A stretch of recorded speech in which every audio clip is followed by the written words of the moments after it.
tapos na dyan kita pag-limpyo guys o pagbutag tubig ni itong manukan.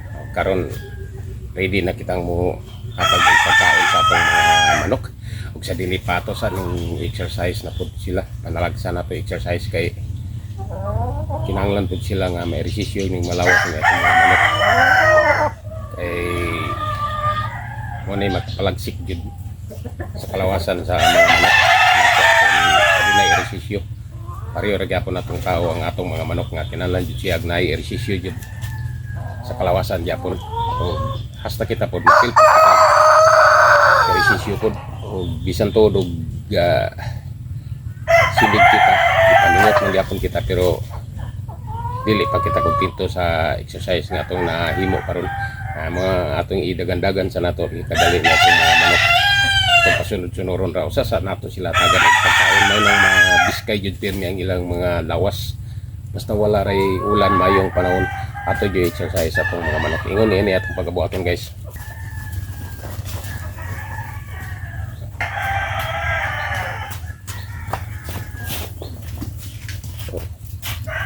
Dalaga na to, sunod po sila. Paingon ta dito, paingon po sila dito. Pagbalik na to, balik po sila. O, yun ini atong punan pa na to. Kaya rin din masakto dyan ang ilang kalagsik.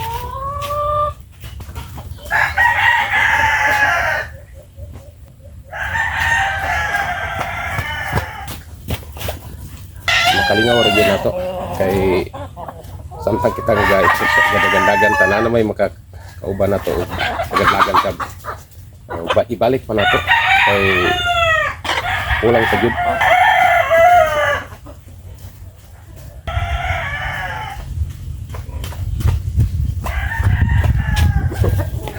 Balik pa na to siya iskausa na lang ka bisis niya.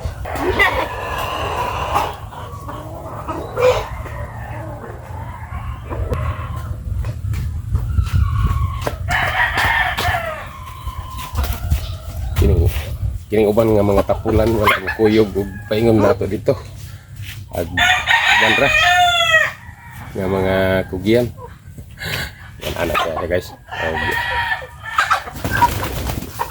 Ato na sila nga taga silang mga pagkaon karon kay sige na sige basta sa adlaw load to na gamay igor na to dili na to siya palabian po nato exercise sila kay may stress man pud ang ilang kalawasan. Dili po nga kinalan nga sila masubran sa ka-stress kahago kay maka-epekto po ka na sa pagpangitlog kanila. Ngayon na siya na guys. Ato na silang atagan silang pagkaon.